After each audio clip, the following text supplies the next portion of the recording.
Beralih ke informasi selanjutnya, Kapolsek Talaga Majalengka, Jawa Barat bernama AKP Agus Romi mencoba membuat terobosan baru dengan menciptakan alat bantu pernapasan sederhana. Hal ini dilakukan melihat banyaknya pasien COVID-19 yang mengalami penurunan kadar oksigen dalam tubuh. Bermodalkan Rp75.000, AKP Romi mampu membuat satu buah alat bantu pernafasan. AKP Romi menciptakan alat ini dari botol air mineral, mesin pompa air untuk akuarium, serta selang putih kecil yang digunakan untuk menyalurkan udara ke hidung. Terkait dengan informasi ini sudah ada jurnalis Cirebon.com, Eki Yulianto, yang akan melaporkannya untuk Anda. Halo, selamat sore Eki. Selamat sore, Siska. Eki, bisa dijelaskan bagaimana proses pembuatan alat bantu pernapasan yang bisa membantu pasien COVID-19? Ya, baik Siska, anggota kepolisian tersebut membuat alat bantu pernapasan dengan barang yang cukup sederhana, dengan hanya mengandalkan alat dan bahan yang mudah ditemukan di masyarakat, yaitu hanya menyediakan botol bekas, air mineral, mesin pompa air untuk akuarium atau yang biasa disebut aerator, serta selang putih kecil yang bisa menyalurkan udara ke hidung.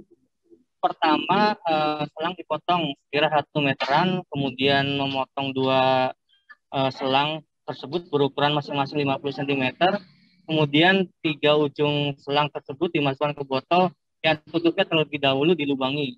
Setelah itu, satu ujung selang tersebut disambung ke mesin dan satu selang yang panjang bagian ujungnya ditutup serta beberapa sentimeter dari bagian ujung dilubangi untuk dihirup di bagian hidung. Selanjutnya, botol yang bisa dimasukkan air dan dibubuhi kayu putih agar hidung terasa segar dan plong. Jadilah oksigen buatan yang bermanfaat bagi pasien untuk membantu alat pernapasan. Demikian, Siska. Eki, apakah sudah ada masyarakat yang mencoba untuk menggunakan alat bantu pernapasan yang dibuat oleh polisi tersebut?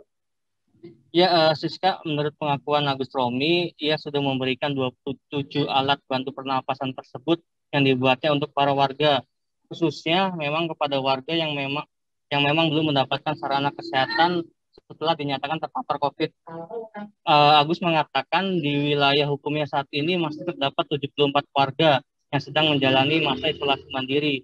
Dari jumlah itu ada sekitar 20 orang yang membutuhkan alat bantu pernapasan.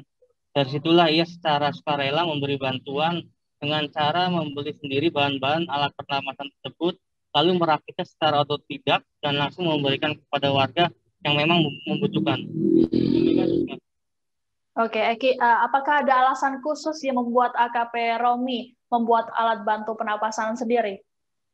Ya, hasil wawancara dengan Agus yang tadi bahwa awalnya ibu dan anaknya beberapa waktu lalu dinyatakan positif COVID. Saat itu ibu dan anak itu sulit mendapatkan oksigen. Ia kebingungan, lalu di tengah sulitnya mendapatkan oksigen di rumah sakit, lihat adanya kolam ikan yang memakai aerator, Agus merasa aerator itu bisa mengeluarkan udara. Dengan mempelajari dahulu tutorial di YouTube, Agus akhirnya membuat sendiri alat bantu pernapasan tersebut. Hingga akhirnya ibunya setelah mencoba menggunakan alat tersebut membuahkan hasil dan dinyatakan negatif COVID.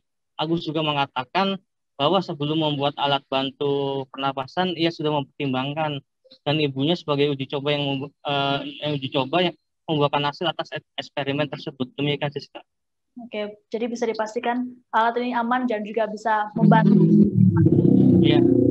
Baik, Tribuners, jurnalis kami juga sempat melakukan wawancara langsung dengan Kapolsek Talaga AKP Agus Romi terkait dengan penemuannya ini. Untuk pernapasan yang dibuat komandan itu gimana? Alat bantu pernapasan itu dibuat awalnya sih waktu ibu saya COVID ya. Kemudian disusul anak saya positif PCR, kemudian pegawai saya. Nah, maka itu saya kehabisan oksigen waktu itu. Saya dapat oksigen tapi untuk ngisi ulang habis. Saya kebingungan sampai menangis, seakan putus asa. Akhirnya saya lihat kolam ikan yang pakai aerator itu. Saya rasa aerator itu mengeluarkan udara. Kalau udara itu O2, kemudian berinisiatif lihat-lihat literatur di internet, melihat juga bahayanya, saya pertimbangkan. Maka dari itu saya pakai air untuk memfilter kalau ada debu atau apa yang masuk di udara yang keluar dari aerator itu. Dan sekarang ini memang sangat langka oksigen di wilayah Talaga. Banyak yang waiting list, rumah sakit yang meninggal udah 6, yang kritis sekarang saat ini 2. Banyak yang minta saran, minta obat herbal. Saya berbagi ilmu aja. Di sini saya kan bukan medis, tapi saya punya pengalaman dan itu sudah saya alami dan kebaikan itu saya tularkan. Itu aja. Terima kasih sudah nonton. Jangan lupa like, subscribe, dan share ya.